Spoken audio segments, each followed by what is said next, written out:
Assalamu alaikum. Starting with the name of Allah, the most gracious, most merciful. I am Iram Tariq. और ये जानना बिल्कुल भी ज़रूरी नहीं है कि मैं कौन हूँ और कहाँ से आई हूँ। डेफिनेटली मैं किसी दूसरी सैयारे की मखलूक नहीं हूँ, ठीक है। और अल्लाह ताला ने मुझे अपने इल्म में से थोड़ा सा जो हिस्सा है ना वो दिया है। तो मैं एक जिसे कहना चाहिए एक अल्लाह ताला की जो एक रहमत और एक बरकत होती है ना, इल्म, उसकी जो है वो मैं उससे मैंने थोड़ा सा फायदा उठाया है, ठीक है। और रीथिंक, रीइमेजिन, रीशेप, ये कहने में तो कुछ लफ्ज हैं, लेकिन ये लफ्ज हमारी जिंदगी में अ, अब बहुत ज्यादा अहमियत इख्तियार कर गए हैं, क्योंकि आज से कुछ अरसा पहले ये लफ्ज मेरे लिए भी मजाक थे कि भाई रीथिंक क्या रीथिंक करना है, री इमेजिन करना है, और फिर रीशेप है, ये रीशेपिंग क्या करनी है, ठीक है। तो now when 100% I am 100% sure कि वो living in the era of apocalypse. Apocalypse क्या होती है? ये अंग्रेजी का एक बहुत भारी भरकम लफ्ज है, लेकिन इसका मतलब है पेश गोइयां होता है, ठीक है। हम एक ऐसे दौर में रह रहे हैं जिस दौर में पुराने जमाने में हुई हुई पेश गोइयां दुरुस्त साबित होंगी, या हमें लग रहा है कि आने वाले जमाने में वो पेश गोइयां जो पिछले जमाने के लोग करके गए हैं, वो हम वो ये वो दौर है जिसमें वो पेश गोइयों को हम एक्सपीरियंस करेंगे, हम अपनी आंखों से देखेंगे। और लिहाजा अब इस दौर में जिंदा रहने के लिए हमें क्या करना पड़ेगा? एक दफा दोबारा से रीथिंकिंग करनी पड़ेगी कि हमने इस दौर में किस तरह से जिंदा रहना है, और हमें री इमेजिनिंग करनी पड़ेगी, हमें दोबारा से सोचना पड़ेगा। यानी कि पहले जो कुछ हम सोच चुके हैं, यानी कि हमसे पहले लोगों ने जिस तरह से सोचा, उनको दुनिया जिस तरह से नजर आई, उन्होंने दुनिया को उस तरह से एक्सप्लेन किया। और फिर हमने क्या करना है, जो चीज हमें समझ आएगी उसके मुताबिक हमने क्या करना है, अपनी लाइफ को रीशेप करना है। तो क्या ये सब कुछ जो है ये होगा कैसे, ठीक है? क्योंकि हम लोग ऐसे नहीं हैं कि जिनके पास डायरेक्शंस नहीं है। हम लोग वो हैं, we are the blessed people जिनके पास अल्हम्दुलिल्लाह डायरेक्शंस हैं। और हमारे पास बहुत सी ऐसी चीजें हैं जो कि हमें गाइड कर सकती है, लेकिन इस गाइडेंस को हमारे पास दुनिया दीनी और दुनियावी दोनों नॉलेज है। लेकिन ये नॉलेजेस हमें बेनिफिट उस वक्त करेंगे जब हम इनकी हकीकत जानेंगे।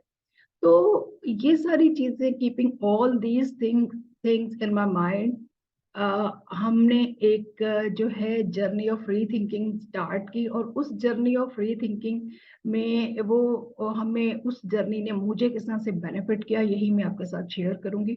बिकॉज क्योंकि टुगेदर वी कैन जो है वो आपने सिर्फ लिखा हुआ पढ़ा होगा। तो टुगेदर वी कैन ये वो वक्त है जब हम सब ने एक नए आने वाले दौर के बारे में सोचना है, और हमने सोचना है कि उस नए आने वाले दौर को हम किस तरह से जो है वो ऑल टुगेदर जो है वो एक्सपीरियंस करेंगे।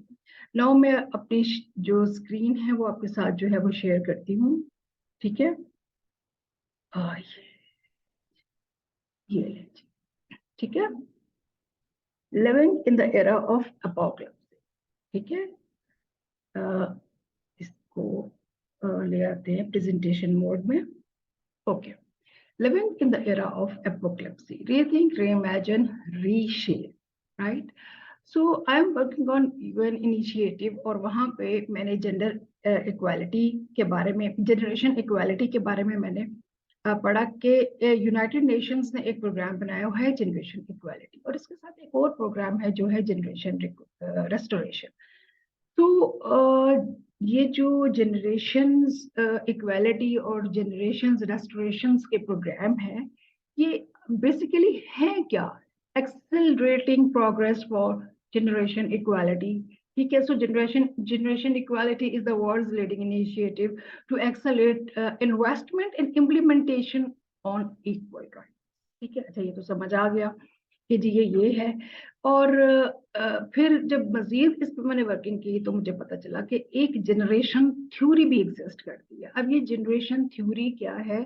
जनरेशन थ्योरी ये है कि जो लोग 1946 से लेके 1960 तक में पैदा हुए हैं वो बेबी बूमर्स हैं, और जो 1961 से 1980 में पैदा हुए हैं वो जनरेशन एक्स है, और 1981 से लेके 95 तक जो जनरेशन या जो लोग पैदा हुए हैं वो जनरेशन वाई है, और उसके बाद जो लोग पैदा हुए 95 के बाद वो जनरेशन जी है।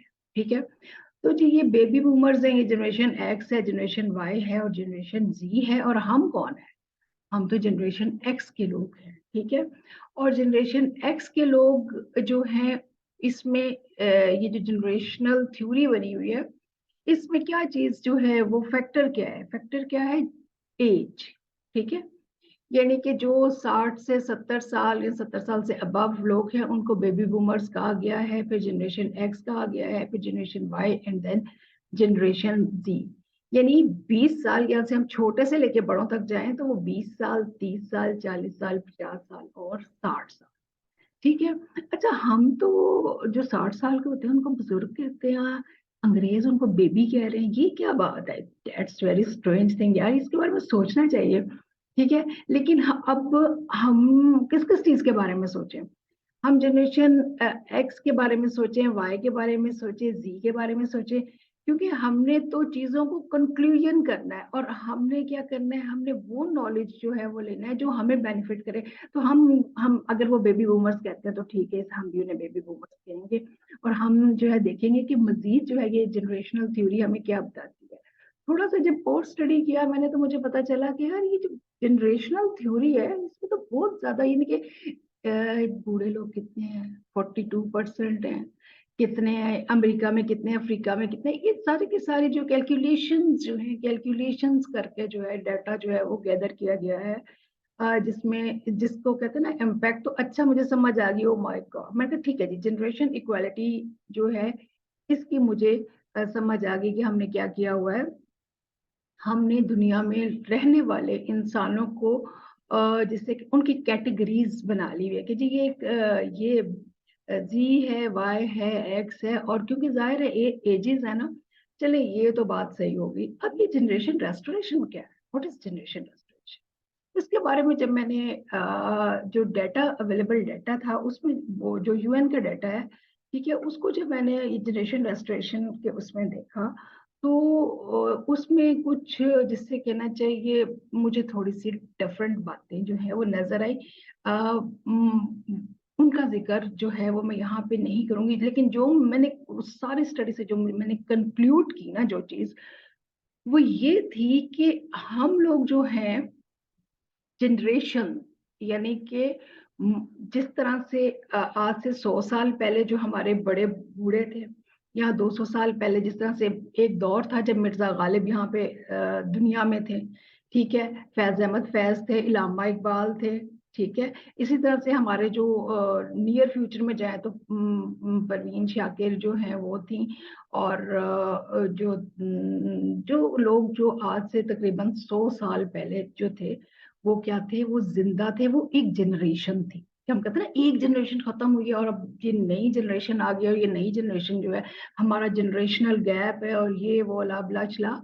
ठीक है, तो ये जनरेशन जो है वो, अच्छा एक तो ये जनरेशन थी, ठीक है, उसके बाद इससे भी पहले एक जनरेशन थी, ठीक है, जिसमें ये शेक्सपियर और उससे भी जिसे कहना चाहिए कोई बादशाहों का दौर था, और जो आज से जिसे कहना चाहिए 200 साल पहले भी जो लोग जिंदा थे, वो भी एक जनरेशन थी, वो भी खत्म हो गई। अच्छा, तो फिर उस जनरेशन से बहुत हजारों साल पहले भी तो कुछ लोग थे जो जिंदा थे। ठीक, तो ये इतने, ये जो सारी जनरेशन्स हैं, जो ये पहली जनरेशन थी, उसके बाद वो खत्म हो गई। हजारों साल जो लोग हजारों साल पहले जिंदा थे, जो जिसे कहना चाहिए पैगंबरों के दौर में जिंदा थे, जो लोग जिनकी अब कहानियां या जिनके किस्से जो है हम अलहामी किताबों में भी पढ़ते हैं, हिस्टोरिक बुक्स में भी पढ़ते हैं, वो सारी जनरेशन जो है वो खत्म हो गई। तो अब रिस्टोर क्या करना है? रेस्टोरेशन क्या करनी है? तो जो चीज मुझे इन सब चीजों में क्लिक हुई वो ये थी कि we are all human beings. हम सब क्या है? हम सब जो हमसे पहले मर गए, जो उससे पहले मर गए, जो दुनिया के शुरू होने से पहले, हम सब, और जो आज जो हम लोग जिंदा हैं, हम सब में जो एक चीज कॉमन है, साइंस का ये असूल है, because basically I am scientist, तो हम क्या करते हैं, कॉमन चीजें निकाल लेते हैं। ठीक है, तो हम में जो चीज कॉमन थी वो क्या थी, कि हम सब क्या थे, वो भी इंसान थे और हम भी इंसान हैं। तो अब मुझे थोड़ा सा समझ आना शुरू हुआ कि हाँ यार, कोई सिरा मिला है, रीइमेजिन, रिक्रिएट और रेस्टोर जो है, ये इसकी मुझे कोई बेसिक चीज जो है वो समझ आने लगी है, कि वो भी इंसान थे और हम भी इंसान है। तो अब हमने रेस्टोर क्या करना है, रिक्रिएट क्या करना है, चलो रीइमेजिन तो कर लिया, ठीक है। जब रीइमेजिन कर लिया तो उसके बाद जब रेस्टोर करने की बात आई, तो क्योंकि हम जिंदा हैं, तो हमारे में कॉमन चीज क्या है, लाइफ, जिंदगी है ना। वो पहले जिंदा थे, अब हमारा दौर है, अब हम जिंदा है। तो फिर हमने क्या करना है, हमने एक कोड ऑफ लाइफ जो है ना, उसको निकालना है। हमने एक जो छुपा हुआ जिंदगी का राज है, वो हमें जानना है। ठीक है, तभी तो हम रिक्रिएट कर सकेंगे ना, कब, तब भी हम रिस्टोर करेंगे जब हमें हमें ये तो पता हो कि हमने करना क्या है। तो हमें पता चला, मुझे पता चला कि यार हमने हिडन कोड ऑफ लाइफ जो है, अब यार हिडन कोड ऑफ लाइफ कैसे पता चलेगा, कैसे पता चलता होता है, कोई चीजें जब हमने सर्च आउट करनी हो तो वो चीजें हमें किस तरह से पता चलती हैं। हम एक दूसरे को कोई चीज बताते हैं तो जुबान से ही बताते हैं ना। ये थोड़ा सा ये उर्दू के इसमें जो उसमें ना थोड़ा सा ये दाएं बाएं हो गई हैं चीजें, तो इसको जो है प्लीज जो है इसको कंसिडर ना करें। ये हम जुबान के थ्रू ही जो है वो बताते हैं, ठीक है। हम लोगों ने अगर कोई चीज कम्युनिकेट करनी हो, अगर हिडन कोड ऑफ लाइफ हमने कम्युनिकेट करना है, तो हमने किस तरीके से करना है, तो हमने लैंग्वेज से करना है। अब वो लोग जो मर गए हैं, उनसे मैं कैसे पूछूं, क्या मैं किताबें सारी निकाल के बैठूं, और इतने इतने बड़े फिलोसफर्स इन सब चीजों, इनकी सबकी जो है वो, यानी कि इस तरह से तो मेरी सारी जिंदगी इस ये पढ़ने में ही खत्म हो जाएगी। तो मैंने कैसे हिडन कोड ऑफ लाइफ जो है, मुझे कैसे पता चलेगा। ठीक है, तो मुझे कौन सी जुबान, क्योंकि मेरी जुबान तो वो नहीं समझते, वो तो मर गए हुए हैं। ठीक है, फिर मुझे यहाँ पे बीइंग अ मुस्लिम कुरान पाक से जो है रहनुमाई मिली कि इकरा बिस्मी रब्बिकल्लज़ी खलक, पढ़ अल्लाह के नाम से जिसने पैदा किया। अच्छा, तो मैं क्या पढ़ूं। ठीक है, अल्लाह ताला ने अगली ही आयत में कहा, जिसने कलम के जरिए इल्म सिखाया और इंसान को वो बातें सिखाई जिसका उसे इल्म नहीं था। कलम के जरिए अल्लाह ताला ने इल्म सिखाया, ठीक है। तो कलम के जरिए अल्लाह ताला ने जब इल्म सिखाया, तो एकदम से मेरे जहन में सुमेरियन टेक्स्ट, ठीक है, क्योंकि मैं कुछ एंशियंट सिविलाइजेशंस और इन पे वर्किंग कर रही थी, तो कलम के जरिए जो सही वाली कलम होती है ना, वो जैसे हम तख्ती लिखते होते थे किसी, मतलब मैंने तो तख्तियां नहीं लिखी हुई ना, लेकिन स्कूल में तो बिल्कुल नहीं लिखी हुई। अम्मी घर में ना तख्तियां लिखवाती होती थी, और एक कलम होता था जिससे ना हम वो और लिखते होते थे। ये जो यूनिफॉर्म टेक्स्ट है, ये बहुत एंशियंट सुमेरियन टेक्स्ट इसको कहते हैं। ये इराक के इलाके से बहुत सारी जो है ना तख्तियां मिली हैं, जिनके ऊपर ये जो है लिखा हुआ है, और ये है यूनिफॉर्म टेक्स्ट, ये है लैंग्वेज। अब मुझे इस चीज का थोड़ा सा ना मजा आने लग गया, इस रिसर्च का, इस सारी वर्किंग का। ये मुझे थोड़ा सा ना इसमें मजीद मजा जो है, मैंने फील किया कि चीजें जो है वो कुछ खुलती जा रही हैं। ठीक है, हमने ये ये तो लैंग्वेज है ना, यही लैंग्वेज है, ये भी तो लैंग्वेज है ना। किसी जमाने में ये लैंग्वेज लिखी भी जाती थी, बोली भी जाती थी, लोग इसको लिखते थे। बेशुमार तख्तियां जो है वो मिली हुई हैं। इसी तरह से बहुत पुरानी पुरानी लैंग्वेजेस भी हैं, जिस तरह से मिस्रियों की एक जुबान थी, इसके इसके अलावा संस्कृत है।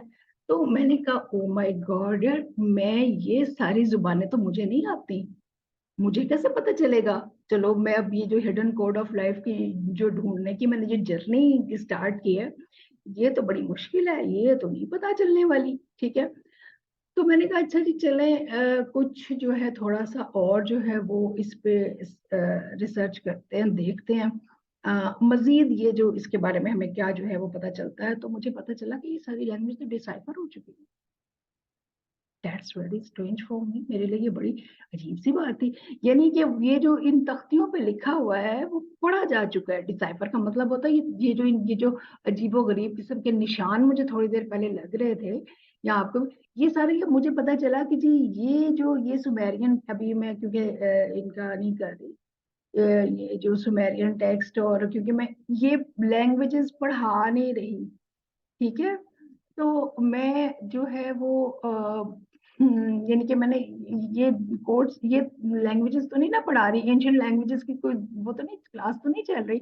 लेकिन आपके इंटरेस्ट के लिए मैं ये बता दूं कि मुझे पता चला कि ये जो आर्म था ना, ये इसका मतलब ए था, ये इस फुट का मतलब बी था, ये ख था, ये ड था, ये जो है वो एच था, ये जो ये एम था, ये एन था, ये वाटर के लिए स्टैंड करता था, ये ओ था, ये डब्ल्यू था।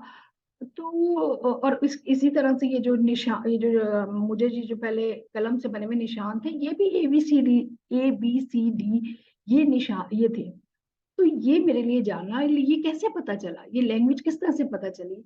तो फिर मुझे एक और बात रोजेटा स्टोन के बारे में पता चला कि ये बात, ये सारी जो लैंग्वेजेस थी ये डिसाइफर हुई, ये सारे के सारे जो कदीम जुबानें थी और ये जो तख्तियां थी ये डिसाइफर हुई। इनके बारे में पता चला कब, इनके बारे में रोजेटा स्टोन से पता चला। अब रोजेटा स्टोन क्या था? रोजेटा स्टोन एक ऐसा स्टोन मिला था जिसमें नीचे ग्रीक लिखी हुई थी, ऊपर डिमोटिक लैंग्वेज थी, और सबसे ऊपर जो थे वो हेरोग्लिफ्स थे।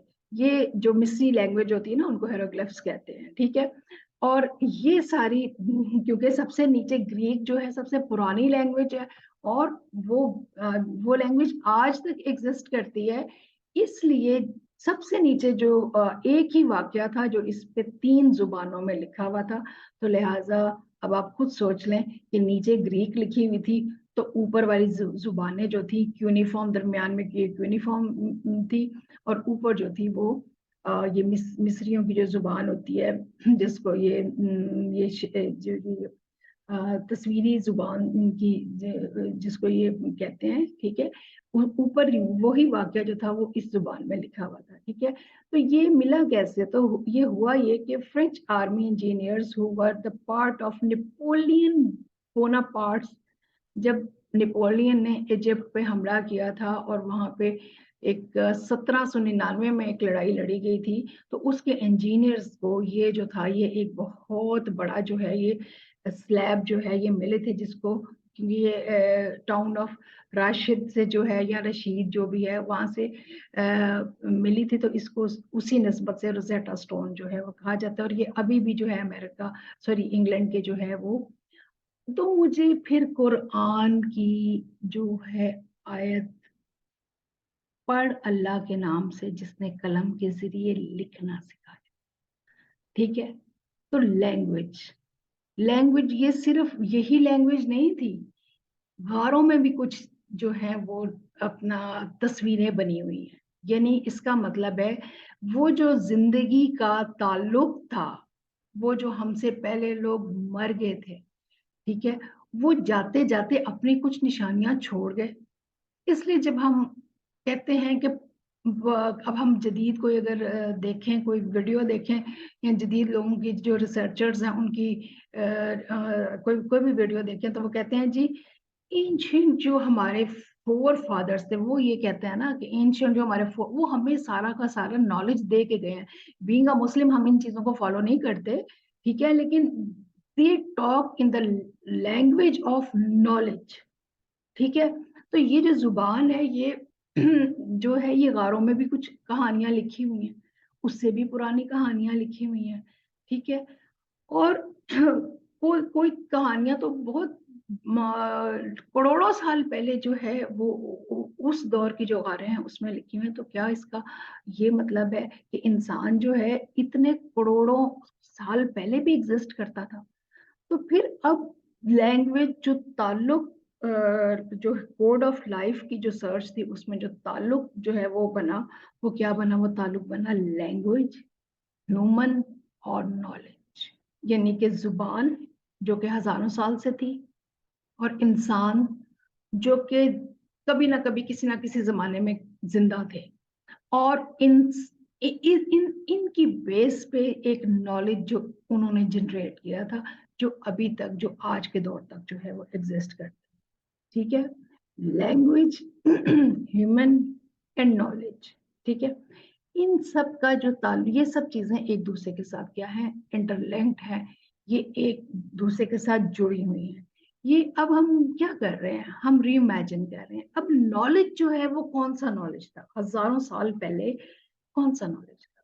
केमिस्ट्री थी, फिजिक्स थी, वो क्या कहते हैं उसका नाम है, सोशियोलॉजी थी, बियोलॉजी थी, आर्कियोलॉजी थी, कौन सा नॉलेज था? ठीक है, तो पुराने जमाने में जो सबसे ज्यादा पुराना नॉलेज है ना, वो है एस्ट्रोनॉमी, सितारों का है। ठीक है, तो फिर मुझे जिससे कहना चाहिए कुछ चीजें और समझ आने लगी ना। देखिए मैं क्या कर रही हूँ, आई एम री इमेजिनिंग, और मैं आपको अपने साथ, आपको भी उस री इमेजिनिंग की जर्नी में अपने साथ लेके जा रही हूँ। ठीक है, और जब मैंने री इमेजिन किया, तो मुझे सबसे पुराना नॉलेज जो है वो क्या मिला, एस्ट्रोनॉमी थी। तो अल्लाह ताला ने कुरान, मुझे साथ साथ क्या करना है, चीजों को ना लाइन अप भी रखना है। ठीक है ना, क्योंकि मैं कोई मारिया नहीं हूँ, मैं कोई अनुष्का नहीं हूँ। ठीक है, तो मुझे चीजों को क्या करना है, मुझे साथ साथ जो है अपनी जो है, जो एक इल्म मेरे पास है, मुझे चीजों को रिक्रिएट भी करना है। मैं साथ साथ चीजों को रिक्रिएट भी कर रही हूँ। ठीक है, तो अल्लाह ताला ने कुरान पाक में सितारों की कसम खाई, कसम है सितारे की, ठीक, कसम है चांद की, कसम है सूरज की। अब मुझे ये बात समझ आने लगी कि अल्लाह ताला ने इन सब चीजों की कसमें क्यों खाई। हम अल्लाह ताला को कसम खाने की क्या जरूरत है, कसम तो इंसान खाते हैं। मेरा तो ये बड़ा सादा सा कॉन्सेप्ट है। ठीक है, तो अल्लाह ताला ने इसलिए कसमें खाई कि ये सितारे, ये चांद, ये सूरज, जब से इंसान है तब से ये भी एग्जिस्ट करते हैं। तो फिर नॉलेज क्या हुआ, सबसे पुराना नॉलेज हुआ सितारों का नॉलेज। ठीक है, अच्छा जी, अब क्या मुझे एस्ट्रोनॉमी पढ़नी पड़ेगी? चलिए कोई बात नहीं, थोड़ा सा और जानते हैं इस नॉलेज के बारे में। इसके अलावा मैंने एक और चीज देखी, वो थी एंशियंट सर्कल। एंशियंट सर्कल, ये इस तरह के जो हैं, ये कहीं पे या बड़ी जगहों पे ना, पुराने या कदीम लोगों, जब हम ये आर्कियोलॉजी या इस किस्म की चीजें पढ़ते हैं, तो जिस तरह से रोजेटा स्टोन हमें मिला, ठीक है, हमें इंसानों को ही मिला ना, चलो नेपोलियन बोनापार्ट को मिल गया, तो फिर अब हम क्या करें? ठीक है, मिला तो किसी इंसान को ही ना। तो उसी तरह से ये जो स्टोन हेड्स हैं, इंग्लैंड में स्टोन हेड्स हैं, इसी तरह से दुनिया के मुख्तलिफ इलाकों में ना ये सर्कल्स हैं। ठीक है, ये सर्कल है। अब सर्कल क्या है? ठीक है, एक गोल दायरा।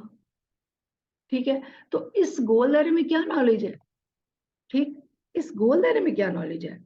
इसी तरह से बहुत पुराने कदीम बड़े अजीबोगरीब किस्म के सर्कल ना, ये देखे, ये एक वर्ल पूल की तरह का, ये ऐसे करके ना वर्ल पूल की तरह की बनी हुई है, एक कुआं सा है।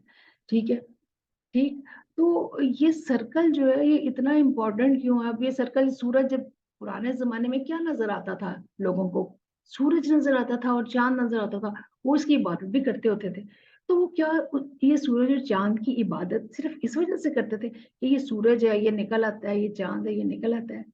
तो फिर कुरान ही कहता है कि जी, मेरे अल्लाह ताला कहते हैं कि मैंने जो कुछ बनाया है ना, ये चांद और सूरज, जिसकी अल्लाह ताला कसम खाते हैं, इस पे गौर करो।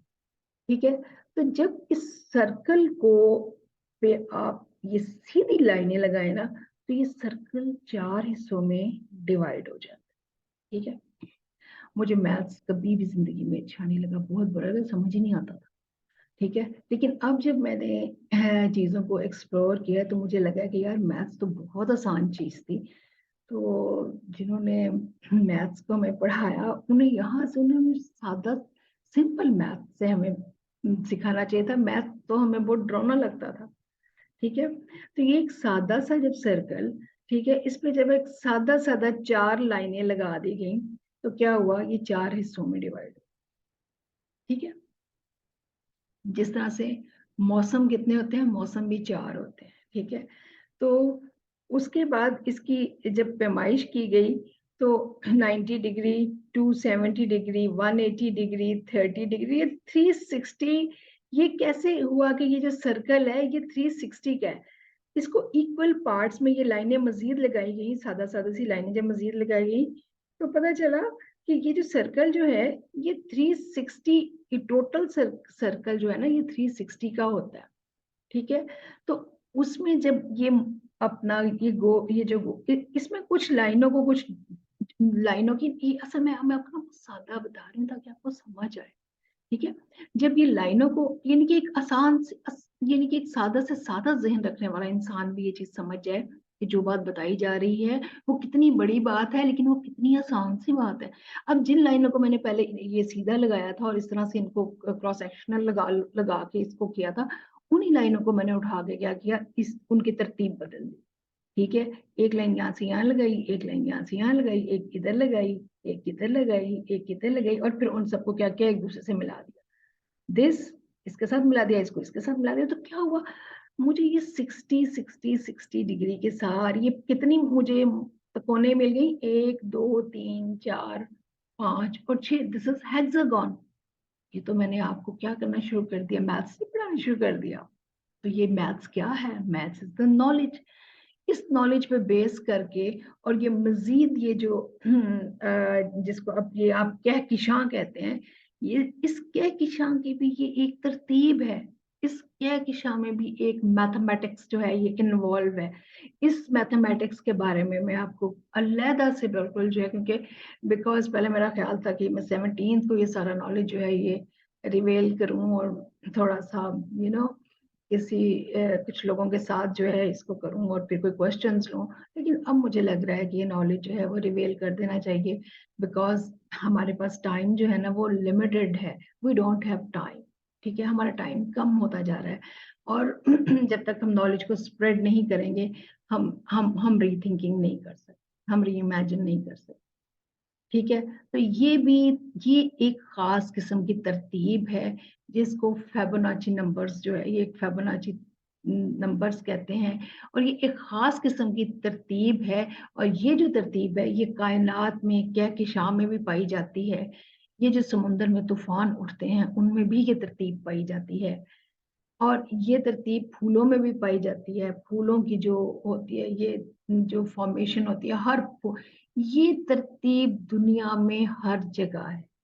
ठीक है, ये तरतीब क्या है, ये हिडन कोड ऑफ लाइफ में अलहदा से आपको समझाऊंगी किसी दिन। ठीक है, बहुत जल्द, कि जी ये हिडन कोड ऑफ लाइफ जो है ये है क्या, ये तरतीब क्या है। लेकिन फिर दोबारा कुरान की आयत की तरफ चलते हैं कि अल्लाह ताला कहते हैं कि मैंने दुनिया में हर चीज को एक तरतीब के साथ पैदा। ठीक है, ये वो तरतीब है जिसको ये फिबोनाची नंबर्स के नाम से मशहूर है, जो मैथमेटिशियन है जिनको मैथ्स पता है, फिजिक्स पता है, जिन्होंने थोड़ा सा भी अदर देन दैट जो भी है जिनके पास नॉलेज है वो इस फिबोनाची नंबर्स को जो है उनको पता है कि व्हाट आर फिबोनाची नंबर्स जो हैं वो क्या होते हैं। ये किसी फिबोनाची ने डिस्कवर किए थे, जबकि मुझे जो मैंने री इमेजिनिंग किया चीज़ों को और जो फिर मैंने रीथिंक किया तो मुझे पता चला कि ये फिबोनाची के बस की गेम नहीं थी। एनीवेज फिर किसी दिन इसको डिस्कस करेंगे, लेकिन ये तरतीब हर जगह भाई, हर जगह आपको ये जो है ना ये आपको फिबोनाची नंबर्स जो है ना ये आपको हर जगह मिलते हैं। ये हैं क्या, ये मैं आपको दोबारा फिर किसी दिन बताऊंगी, लेकिन ये हर चीज जो है ना उसकी जो फॉर्मेशन है ना वो इस इस वर्ल्ड इस उस पे जो है ना, इस भंवर पे, या जो कहते हैं ना वक़्त का भंवर, तो वक़्त का भंवर और ये इन सब में जो है ना एक रिलेशन है, और ये एक बहुत बड़ा नॉलेज है। ठीक है, और ना सिर्फ ये बहुत बड़ा नॉलेज है, ये फिबोनाची नंबर जो कदीम इमारतें हैं ना, ये जिस तरह से ये एक बहुत पुरानी ग्रीक की एक मॉन्यूमेंट है हजारों साल पहले, क्योंकि मैंने आपको जैसे पहले बताया कि ग्रीक जो है इसको गोल्डन रेशियो, हाँ गोल्डन रेशियो के नाम से भी इसको जानते हैं। तो ये गोल्डन रेशियो जो है ना ये पौधों में, इंसानों में, और बल्कि ये जो बिल्डिंग्स बनी हुई है ना ये based on this golden ratio बनी। ठीक है, ये जो बड़े बड़े से हमें इस दुनिया में अब ये ज़ेगरेट्स और ये जो बड़े बड़ी सी आराम मिस्र जैसी इमारतें हमें मिलती हैं, ये किस पे बनी हुई है? ये गोल्डन रेशियो, इनमें गोल्डन रेशियो एग्जिस्ट करती है, ठीक है। और ये गोल्डन रेशियो जो है ये क्या है, ठीक है। इस गोल्डन रेशियो के बारे में जिसे कहते हैं कि ये जो हरामे मिस्र हैं, इनमें भी ये गोल्डन रेशियो एग्जिस्ट करती है। और इसके अलावा अगर आपको पिछली स्लाइड याद हो तो उसके ऊपर ना आपने देखा होगा कि एक वक्त का एक हजारों सालों के बाद ना, तकरीबन 12,000 साल के बाद जो है एक वक्त ऐसा आता है कि इन पिरामिड्स के ऊपर जो है ना, जो सितारे हैं ना, इन पिरामिड्स के ऊपर आ जाते हैं। और मिस्रियों का ये मानना था कि ये इन्होंने ना यहाँ से शेफ्ट्स रखी, इनको मर के दोबारा जिंदा होने के बारे में इनको पता था। इनको पता था कि इन्होंने यहाँ पे ये जो ये पिरामिड्स बनाई हुई थी ना, इन्होंने यहाँ पे रोशनी जो है वो रखी हुई थी कि हजारों साल के बाद ये स्यारा गर्दिश करता हुआ यहाँ पे आएगा और यहाँ पे आके इसकी जो रोशनी है वो इस सुराख से यहाँ पे इधर चैम्बर में आएगी और यहाँ से आएगी, और फिर ये जो फिरौन यहाँ पे दफन हुआ है वो क्या होगा, वो उठ के बैठ जाएगा और वो दुनिया में राज करेगा, ठीक है। ये पिरामिड्स का एक राज था जो कि ये कदीम मिस्रियों उस जमाने में मिस्री लोग जो थे वो अपने फिरौनों को इसलिए पिरामिड्स में जो थे वो रखते थे, या इन्होंने पिरामिड्स कहते हैं कि इस मकसद के लिए बनाई। लेकिन रीसेंट रिसर्च जो है वो कुछ और कहती है, और मैं ये समझती हूँ कि ये पिरामिड्स जो हैं ये क्या थी, ये एक जमीन पे एक घड़ी है, ठीक है। और इसके बारे में मैं फिर एक्सप्लेन करूंगी। तो ये गोल्डन रेशियो, ये सूरज, चांद और जमीन, ठीक है, ये सिंपल एक गोल दायरा, उसके बाद ये साइंस, ये मैथमेटिक्स, ठीक है, ये चीजें कॉम्प्लिकेटेड नहीं होती जा रही। तो इसका मतलब है कि हम किसी चीज की तरफ जो है हमारी जर्नी जो है, हम कोई चीज फाइंड आउट करने की तरफ जा रहे हैं, ठीक है। तो इसी तरह से ये जो इक्लिप्स है, जो सूरज या चांद ग्रहण लगते हैं, ठीक है, इनकी भी अपनी एक साइंस है। तो क्या कुदरत, क्या साइंस, मजहब और हमारी माशरत, जो इंसान हम दुनिया में जिंदगी गुजारते हैं, क्या ये सब एक दूसरे के साथ जुड़े हुए थे? ठीक है, हमने री इमेजिन किया, हमने रीथिंक किया। अब हमें फिर क्या रिस्टोर करना था? एक चीज तो रिस्टोर होगी कि यस, ये सब चीजें एक दूसरे के साथ जुड़ी हुई हैं, नॉलेज एक दूसरे के साथ लिंक्ड है। अगर हमने नॉलेज के लिंक को तोड़ा तो हमने क्या किया, हम खुद से अलग हो गए, हम अपनी पहचान भूल, हमने मजहब को अलहदा कर दिया, साइंस को अलहदा कर दिया, बाकी सारे अलूम को अलहदा कर दिया। तो हम क्या हो गए, हम खुद भी डिवाइड हो गए, ठीक है। जबकि ये सारी चीजें, ये स्टोरी ऑफ सिविलाइजेशन, ये पुराने जमानों की जो कहानियां थी, ये सारी की सारी चीजें तो जुड़ी हुई थी एक दूसरे के साथ। जो लोग मर गए थे वो भी लैंग्वेज, जुबान की उसमें अभी तक जिंदा है, उन्होंने अपनी कहानियां बता के गए हैं, ठीक है। और मजहब जो है वो हमें इन्हीं मतलब आप कुरान पाक को खोल के उससे जब आप गाइडेंस लेते हैं तो फिर आप रिक्रिएट भी करते हैं, फिर आप रीस्टोर करते हैं। इसका मतलब है कि जो हमारे पास, we are the blessed people, मैंने शुरू में कहा था, because we have what, we have book, book of Allah, divine book है हमारे पास, ठीक है, क्रिएटेड, अल्लाह ताला जिसने कायनात को बनाया उसकी किताब हमारे पास है, और उसमें हर तरह की गाइडेंस है। तो हमने क्या करना है, अब मुझे इस चीज में बहुत मजा आने लगा, ठीक है। तो फिर ये मिस्रियों की कदीम दास्तानें और ये बड़ी बड़ी सिविलाइजेशंस और ये खंडरात, ये सारे मेरे साथ बातें करने लग पड़े, ये सारे मेरे साथ बोलने लग पड़े, और इन्होंने मुझे बहुत सारी बातें बताई, ठीक है। वो सारी बातें भी I will share all these things with you, because you are the same human beings like me, आप भी मेरे जैसे लोग हैं, ठीक है। तो हर एक शख्स के जहन की अपनी एक परवाज होती है। तो ये पुरानी, ये जो स्टोरीज ऑफ सिविलाइजेशंस थी, जो लोग खत्म हो गए, जो लोग चले गए, वो जाते जाते अपनी कहानियां जमीन पे छोड़ गए, और यही जो है हमें कुरान भी कहता है। और इसके अलावा हमें कैटास्ट्रोफीज के बारे में भी कुरान बताता है कि जी तुम देखे नहीं, मैंने तुमसे पहली कौमों को तबाह कर दिया, ठीक है।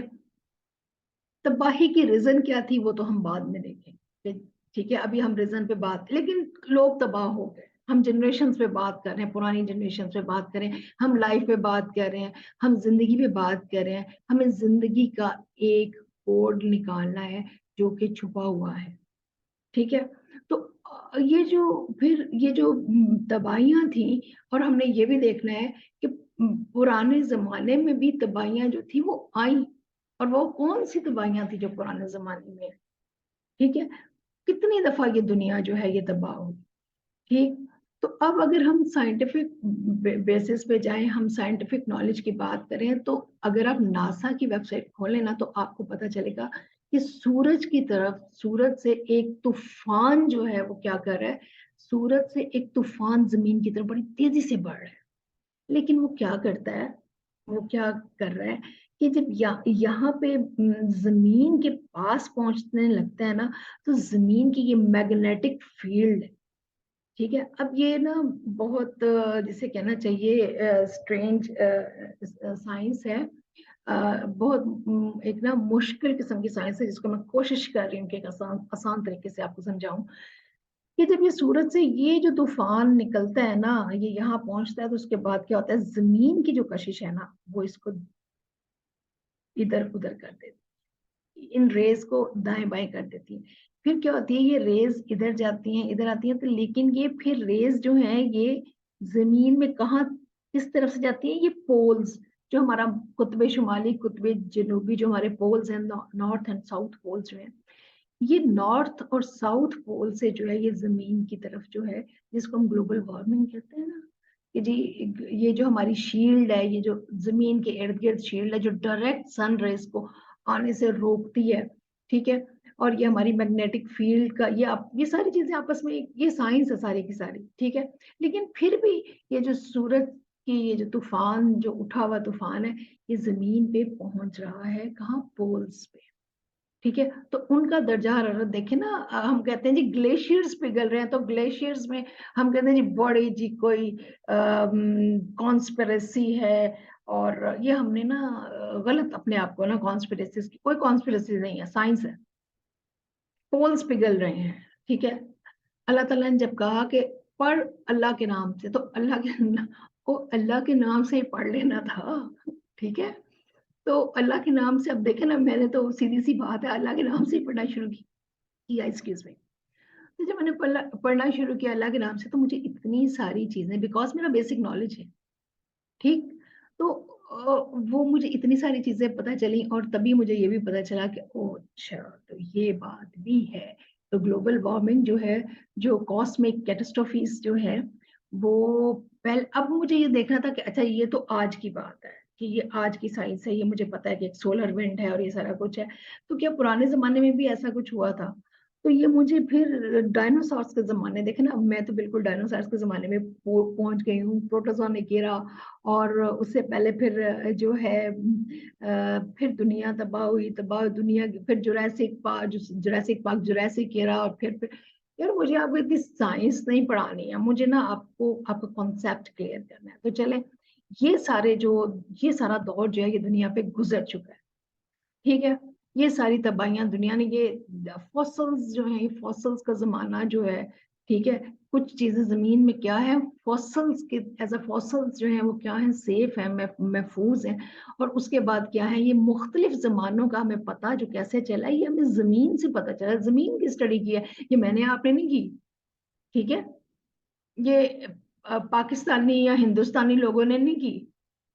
ठीक, ये उन साइंसदानों ने किया है जिनको हम ईसाई और यहूदी के नाम से जो है वो क्या करते हैं, जिनको हम टैग करते हैं। ठीक, ये उन्होंने ये पिछले चंद सदियों में उन्होंने ये सारी चीजें सॉर्ट आउट करके हमारे लिए इन्होंने काम आसान कर दिया। तो हमारी जो इंसानों की हिस्ट्री है, वो क्या है, वो एक लंबी चौड़ी तबाहियों से भरी हुई हिस्ट्री है, कि इंसान जो है वो बहुत से जमानों में जिंदा जो है वो रहा था। तो इस हिस्ट्री को समझने के लिए अब ये जनरेशन थ्योरी जो है, अब एक है जी प्री हिस्ट्री। प्री हिस्ट्री ये है कि हमें किताब कोई लिखी हुई चीज नहीं मिलती, यानी 3 मिलियन ईयर्स, यानी कि 3 अरब साल पहले, जिसको हम कहते हैं बिफोर क्राइस्ट, बीसी कहते हैं। ठीक है, तब भी हमें ना ऐसे शवाहिद मिलते हैं, ऐसी चीजें मिलती हैं कि इंसान इस दौर में भी एग्जिस्ट करता था।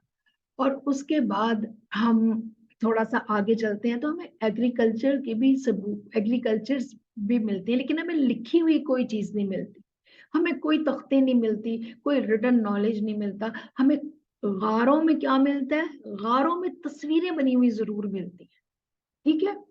और उस पे जो कोई जानवर है, कोई इंसान है, कोई इस तरह से वो तस्वीरें मिलती हैं, तो वो हम उन तस्वीरों की जुबान को, अब हम उन तस्वीरों की जुबान पे भी वर्किंग कर रहे हैं, ठीक है। तो जो हमारी, जिसको हम एंशियंट एज या पुराना जमाना कहते हैं, वो हमारा 3000, हमें जो तख्तियां मिली, ये जो हमें चीजें मिली, जो लिखा हुआ हमें मिला, जो एक रिटन एविडेंस मिला हमें, जिसको हम कहते हैं द रिटन एविडेंस, वो हमें 3000 साल, 3000 साल पुराना जो है वो बिफोर क्राइस्ट, हजरत ईसा अलैहिस्सलाम से पहले के जमाने को हम बिफोर क्राइस्ट कहते हैं, और हजरत ईसा अलैहिस्सलाम का जो जमाना है उसको हम आफ्टर क्राइस्ट जो है वो कहते हैं, ठीक है। तो 3000 BC से लेके 476 AC तक हमें जो इसको हम एंशियंट एज कहते हैं। उसके बाद मिडिवल एज हम कहते हैं, यानी कि 476 AC से लेकर या AD से लेकर, ठीक है, 1492 तक के एज को जो हम मिडिवल एज कहते हैं। और फिर उसके बाद 1492 से लेके जो आगे 1700 तक का एज है, 1700 तक का जमाना है, जिसको आप कह लें कि 18वीं सदी का जो जमाना है, उसको हम मॉडर्न एज कहते हैं। और उससे लेके जो अब तक जो चल रही है, ये हमारी क्या है?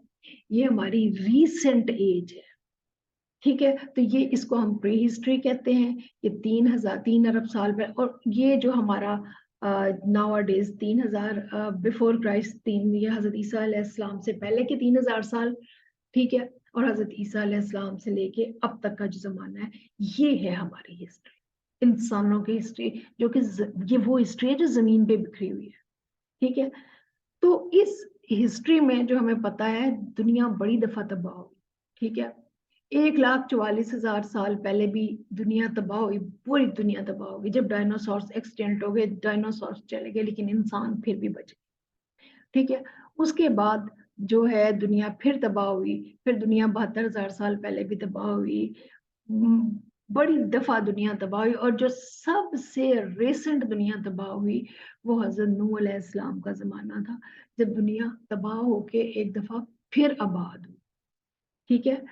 वो जो हजरत नूह अलैहिस्सलाम के जमाने के इसमें जो तबाही आई थी, जो सैलाब आया था, उसके बाद से जो दुनिया अब तक कायम है, अब जो दुनिया तबाह होगी ना, वो आखिरी तबाही होगी, ठीक। ये हमें कैसे पता चला? ये हमें हमारी बुक्स बताती, ठीक है। हमारी इल्हामी किताब कुरान हमें ये बात बताता है, ठीक है।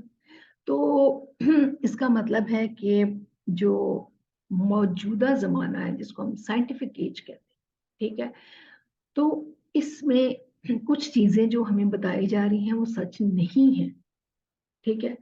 वो कौन सी चीजें हैं जो हमें हमें बताई जा रही हैं और सच नहीं है, ठीक है। उनमें से एक बहुत बड़ा झूठ ये है कि हम जमीन से क्या है, निकल गए हुए हैं, जबकि हम जमीन से नहीं निकले, हम जमीन के मदार में ही हैं, ठीक है। हमारे सैटेलाइट्स, हमारी जो भी चीजें हैं जो हमने, कहते हैं कि जी हमने सैटेलाइट स्टडीज और ये वो, हमारे जो वो हम जमीन के मदार से ये लंबी जो है उसको नहीं लेके जाते, हम अभी जमीन के मदार में ही हैं, ठीक है। और ये जो हमारी माहौलियाती तब्दीलियां आ रही हैं, ये इस सोलर विंड की वजह से आ रही, जो कि एक तूफान जो कि सूरज की तरफ से, सूरज में से जमीन की तरफ बढ़ता जा रहा है। तो मेरा ख्याल है हम इस तूफान को सबसे अच्छा एक्सप्लेन कर सकते, ठीक है। मैं इस पे भी एक स्पेशल वीडियो, ये एक ना, मतलब ये कि ये सारा करना क्यों है, पहले तो ये कि इस सब चीज की जरूरत क्या है। जब हमने ये वीडियो शुरू की थी तो आई एम ब्लैंक, जब मैंने ये वर्किंग शुरू की थी, I am blank, I don't know. मेरे पास तो सिर्फ ये 2 लफ्ज थे, जनरेशन इक्वालिटी और जनरेशन रेस्टोरेशन, ठीक है। लेकिन आफ्टर फ्यू मतलब कुछ दिनों के बाद, कुछ वर्किंग के बाद, कुछ हफ्तों के बाद मेरे पास इतना सारा नॉलेज आ गया कि मेरे पास बहुत सारी चीजें मेरे मुझे बिल्कुल रोजे रोशन की तरह ना खुल गई। तो अल्लाह ताला कुरान में क्या कहता है, जो कोशिश करेगा मैं क्या करूंगा, मैं उसके लिए चीजों को क्या करूंगा, खोल दूंगा, ओपन कर दूंगा, ठीक है। तो जो कोशिश मैंने की, मैं अपनी क्या कर रही हूँ, एक अपनी जर्नी जो है, I am sharing my journey with you. क्यों? क्योंकि भाई you are the same, I am a common person and you are also the common people. तो हम कॉमन लोग, वही द क्रिएशन ऑफ अल्लाह सुब्हान ताला। हम हमारा तो यही मानना है ना, बीइंग अ मुस्लिम, कि हमें अल्लाह ताला ने पैदा किया। हम नहीं कहते कि हम कहीं से आए हैं, किसी लबीरों से आए हैं और किसकी मखलूक है। तो हम तो कहते हैं हम तो भाई अल्लाह की मखलूक है, ठीक है। तो हमने क्या करना है, गाइडेंस भी हमने अकॉर्डिंग टू उसी तरह से लेनी है जिस तरह से अल्लाह ताला ने हमें गाइड किया है। तो जो नॉलेज हमारे पास सदियों से, हजारों सालों से जो खुल के आया, और जो जो हमने क्या किया, सिर्फ थोड़ी सी कोशिश के साथ जो मैंने गेन किया, उसने बताया कि हाँ जी, जो चीज हमें नहीं बताई गई वो ये बताया नहीं बताया गया कि एक सूरज का तूफान भी आ रहा है। क्लाइमेट चेंज के बारे में तो मैं भी बात करती हूँ, मुझे क्लाइमेट चेंज के बारे में, I am the ambassador of an international program as well, और मैं क्लाइमेट चेंज पे इतना अच्छा एक्सप्लेन कर सकती हूँ, nobody can, I know that, ठीक है। लेकिन मुझे वो क्लाइमेट चेंज को एक्सप्लेन की साइंस एक्सप्लेन करने से पहले मुझे ये भी तो देखना है कि उस क्लाइमेट चेंज की क्या हकीकत है। क्या वो कोई मैन मेड डिजास्टर है? क्या वो कोई किसी मुल्क की कोई वो है, बनाया हुआ कोई यानी कि कोई टूल बनाया हुआ है जिससे वो जल्जले आ रहे हैं? जी नहीं, किसी मुल्क का बनाया हुआ कोई टूल नहीं। दैट इज द अर्थ, ठीक है, that is the sun and this is the earth, ठीक। This is the creation of अल्लाह सुब्हान ताला and this is also the creation of अल्लाह सुब्हान। और अल्लाह ताला कहते हैं जिस वक्त मैं हुक्म दूंगा ये आपके बैरियर्स टूट जाएंगे और ये सूरज जो है क्या आ जाएगा, सवाने से पे आ जाएगा, ठीक। तो अब क्या हो रहा है कि हमें उस जमाने से पहले अल्लाह ताला थोड़ा थोड़ा जगा रहा है। तो अब हमें क्या करना है, हमने क्लाइमेट चेंज को भी समझना है, क्योंकि हमें री इमेजिन करना है चीजों को, हमें रिक्रिएट करना है और फिर हमें रेस्टोर भी करना है। हमें रिस्टोर क्या करना है? अभी तो सिर्फ मैंने एक चीज पे अपने आप को कन्विंस कर लिया कि यस, और ये मैंने अभी कन्विंस नहीं किया, ये कन्विंस मैं तकरीबन 2 साल पहले की हो चुकी हूँ कि जी हाँ यस, हमें ये करना है, हमें ये सब। बिकॉज लेकिन उस वक्त मेरे पास प्रेजेंट, जिसको कहते हैं ना माजी करीब, माजी बईद, और माजी माजी मजीद, माजी माजी बईद से तो मेरे पास 10,000 एग्जाम्पल्स। लेकिन जो आज का इंसान है उसको बताने के लिए मेरे पास कुछ नहीं था। मैं ये बात नहीं कर सकती थी कि जी आने वाला जमाना जो है वो इससे भी खराब होगा। और मैंने जिन लोगों को, अपने करीबी जिन लोगों को बताया, तो उन्होंने कहा कि अच्छा चलो ठीक है, अच्छा ठीक है, अच्छा जब आएगा तब देख लेंगे, अल्लाह ताला करम करेंगे, अल्लाह ताला बेहतर। वो बिल्कुल करेंगे भाई, अल्लाह ताला ही करम करेंगे। तो ये भी तो अल्लाह ताला का करम ही है ना, आई एम टेलिंग यू कि ये होने वाला है, उठ जाओ जाग जाओ, ठीक है। तो climate change is real. Climate change के बारे में तो अलहदा से बात करेंगे। लेकिन जो एपोक्लिप्टिक एरा है जिसमें हम रह रहे हैं, ठीक है, जिसमें तो उस एपोक्लिप्टिक एरा के बारे में भी हमें जो है सोचना है। तो हमने क्या करना है, हमने क्लाइमेट चेंज पे जब हम बात करते हैं तो हम कहते हैं जीरो एमिशन करेंगे 2050 तक। 2050 तक क्यों? जनरेशंस रेस्टोरेशन 2050 बड़ा गहरा ताल्लुक है। ये अब इतनी इतनी ये इतनी सारी चीजें हैं। मैं आपको अब कुछ काम आप खुद भी तो करें ना, मैंने मोटी मोटी चीजें आपको बता दी, आप भी ढूंढें, ठीक है, मेरे साथ शेयर करें, मुझे कमेंट करें, मुझे क्वेश्चंस भेजें, आई विल आंसर यू, ठीक है। इसके अलावा एक तीसरा भी झूठ है जो हमसे छुपाया, ठीक है। एक तो सोलर तूफान, एक झूठ ये है कि हम जमीन से निकल गए और हम मरीख पे जा रहे हैं, ठीक है। उसके बाद दूसरा झूठ जो है वो क्या है, दूसरा झूठ एक सोलर स्टॉर्म के बारे में हमें नहीं बताया जा रहा कि एक सूरज का तूफान आ रहा है। ठीक है, हम उलझे हुए हैं कि जी इसने ये कर दिया, उसने जलजिला ले आया, वो ये कैसे, नॉट पॉसिबल भाई, नॉट पॉसिबल। ठीक है। और एक तीसरा झूठ भी है, वो है आर्टिक होल्स के बारे में हमें नहीं बताया कि आर्टिक होल्स जो है, ये आर्टिक होल्स क्या है। ये आर्टिक होल्स इतने बड़े बड़े से कुएं हैं जिनके अंदर से वो मीथेन निकले, मीथेन जो सुई गैस नहीं होती, वो निकल रही है। अभी 2-3 दिन पहले न्यूयॉर्क में अचानक ही सारा का सारा जो ये चीज जो है किसी की समझ में नहीं आ रही, क्योंकि लोगों से ये चीजें छुपाई गई हैं, लोगों को बताया नहीं गया। ठीक है, कि हमारी हम कुदरत किस तरह से जो है ना एक्शन में आ गई है, ये चीजें बताई नहीं जा रही। ठीक है, जबकि हमें कुरान, अब देखे ना, बात यह है कि हमारे यहाँ हमारे जो कुरानिक स्कॉलर्स हैं उनको छोड़ें, बाकी जो हमारी ये zoology, botany, chemistry, physics, history, chemistry जो ये पढ़ा रहे हैं, उन्होंने भी इस तरीके से नॉलेज को इस तरह से एक्सप्लेन नहीं किया।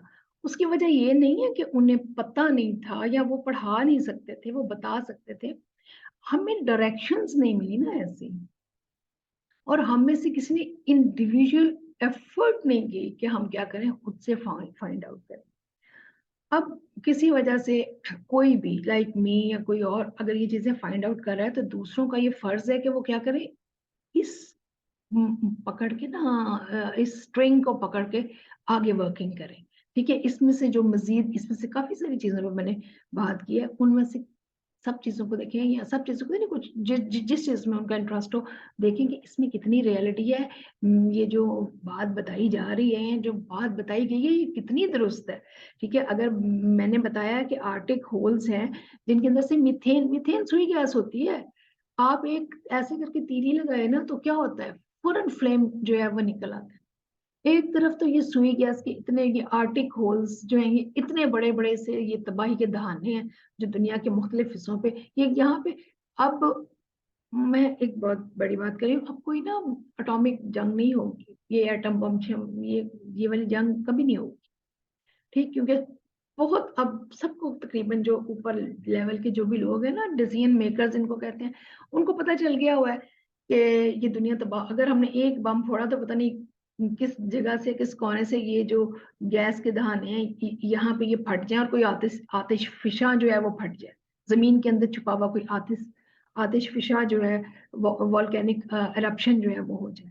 ठीक है, तो इसलिए अब जिसे कहना चाहिए, लोग जंगों से अवॉइड करते हैं। ठीक है, और ये जो अ, हम जिस उसमें ये जो एक दफा दोबारा से इसको चीजों को हम जो है वो खत्म करने से पहले डिवाइन कर लेते हैं, तो हम उस दौर में रह रहे हैं जिसको हम कहते हैं एरा ऑफ एपोकलिप्स। ठीक है, और क्लाइमेटिक डिजास्टर्स। ठीक, और इस क्लाइमेटिक डिजास्टर्स से भरे हुए दौर में अगर हमने जनरेशन रेस्टोर करनी है, यानी अगर हमने ये जनरेशन इक्वालिटी पे भी हम बाद में बात करेंगे, लेकिन रेस्टोरेशन की जहाँ पे बात आती है, तो फिर हम वो जनरेशन है, वही जनरेशन एक्स पीपल, हम जनरेशन एक्स के लोग वो लोग हैं जिन्होंने क्या करना है, जिन्होंने लोगों को गाइड करना है, लोगों को बताना है कि इस तबाही के दौर में, जबकि पहले लोग दुनिया से जा चुके हैं। ठीक है, हम में और उनमें जो एक चीज कॉमन है वो सिर्फ हमारा इंसान होना है। हम में और उनमें जो हिडन कोड ऑफ लाइफ है वो सिर्फ और सिर्फ जो है वो हमारी सांसें हैं, कि वो ये लाइफ जो है ना, यही ये हमारा वजूद, हमारा होना ही जो है ये हिडन कोड है। ठीक है, और वो नॉलेज जो है वो जो अल्लाह ताला ने हमें दिया और जो दुनिया में बिखरा पड़ा है, वो सारा का सारा नॉलेज अब खुल चुका है। ठीक है, तो अब हमने इस तबाहियों के दौर में किस तरह से जिंदा रहना है, हमने इस तबाहियों के दौर में हर चीज को दोबारा से रीशेप करना है।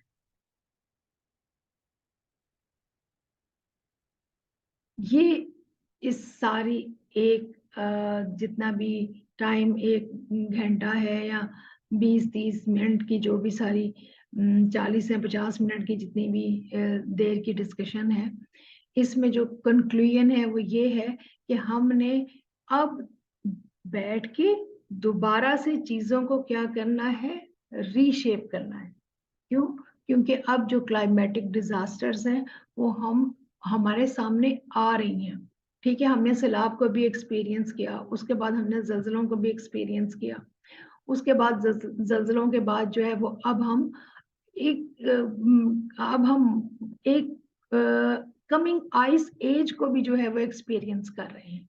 तो हमें अब इस सारे नॉलेज के बारे में जानना है और हमें ऑल टुगेदर बैठ के कुछ चीजें बनानी है कि हमने अपनी लाइफ को हमने अब कमिंग एरा में हमने जो बहुत करीब जो आने वाला दौर है उसके लिए हमने क्या करना है अपने आप को जब ये सारी चीजें जब पिछला गुजरा हुआ जमाना एक सच की तरह हमारे सामने आके खुल के खड़ा हो गया है और जब हर एक चीज की गवाही हमें हर जगह से मिल गई है और जब हमें कुरान की एक एक वर्ष की क्योंकि मैं या तो फिर जिसे कहना चाहिए कोई किताबें लिखने बैठ जाऊं ठीक जो कि मैंने कहा कि जी किताब अब कोई नहीं पढ़ता किताब अब कोई नहीं पढ़ेगा ठीक है क्यों क्योंकि अब नॉलेज जो है वो बहुत ज्यादा खुल गया हुआ है ठीक है अब ये टिकटॉक का जमाना है यूट्यूब का जमाना है तो इस टिकटॉक ये जिस जो मैंने आपको बताया था कि ये जो पिरामिड्स हैं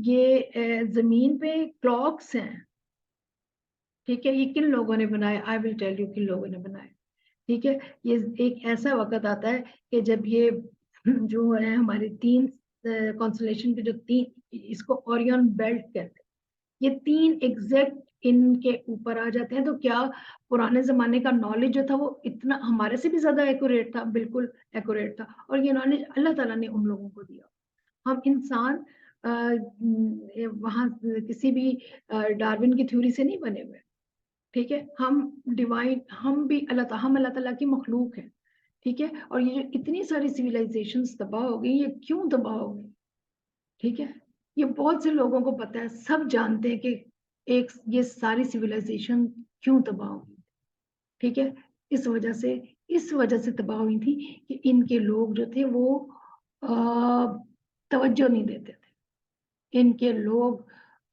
जो अहले इल्म थे उनकी बात नहीं सुनते तो फिर हमारा जो लिविंग इस जो आने वाले हमारा जो वक्त है इसमें जो हमारे सब जो हमारे करने का काम है वो क्या है हमारे करने का काम सिर्फ एक है वो ये है कि हम क्या करें हम अपनी जो है इसको मैं स्टॉप करती हूँ अपनी ये जो प्रेजेंटेशन है इसको स्टॉप करती हूँ तो हमारे करने का काम जो है ना वो सिर्फ एक है कि हम जो है ना वो अपने इल्म को बढ़ाएं अपने इल्म को अपने यानी कि ना अपने नॉलेज को बढ़ाएं ताकि हम क्योंकि डेफिनेटली हमारे पास भी डिग्री है ना कोई डॉक्टर है कोई इंजीनियर है कोई प्रोफेसर है कोई कुछ है कोई कुछ है कोई कुछ है कोई काम कर रहा है कोई काम कर रहा है तो फिर हमें गाइडेंस जो है हमारे पास जब नॉलेज आएगा ना तो इस एपोकलिप्टिक एरा में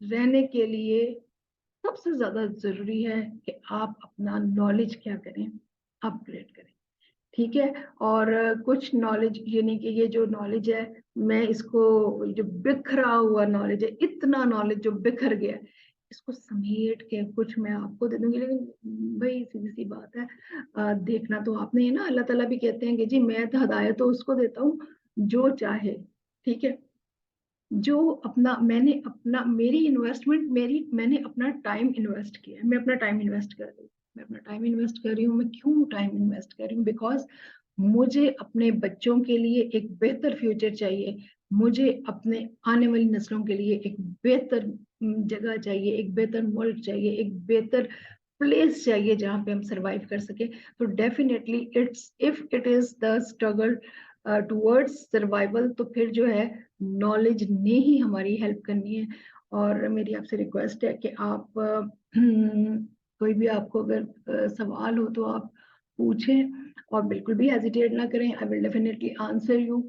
और आज के लिए इतना ही काफ़ी है, ठीक है? तो फिर इंशाल्लाह नेक्स्ट टाइम एक इससे आगे जो है वो बात करेंगे कि चलें जी, अब ये तो डिसाइड हो गया ना कि पढ़ना है, ढूंढ रही हैं चीज़ें, कुछ आपने ढूंढ ली हैं, कुछ हम ढूंढेंगे, तो फिर जो है ना ऑल टुगेदर जो है हम मिल के जो क्या करेंगे, इस चीज़ को रीशेप करेंगे। चलो जी, थैंक यू, ओके, अल्लाह हाफिज। इसको वीडियो को शेयर जरूर करना है, ये हर वीडियो, और मैंने कभी सोचा नहीं था कि मैं भी कभी कहूँगी कि जी वीडियो आपको पसंद आए तो इसको लाइक कीजिएगा, शेयर कीजिएगा और तमाम उन लोगों तक पहुंचाइएगा। बट आई मतलब मैं अभी कहने पे मजबूर हूँ, मुझे कहना पड़ेगा ना कि जी आपको इस नॉलेज को, क्योंकि ये नॉलेज मैंने क्या किया है, आपको ट्रांसफर कर, ठीक है? Now you are the custodian of all this. एक दफा देखें, दो दफा देखें, मुझसे पूछें और इसको शेयर जरूर। ओके, अल्लाह हाफिज।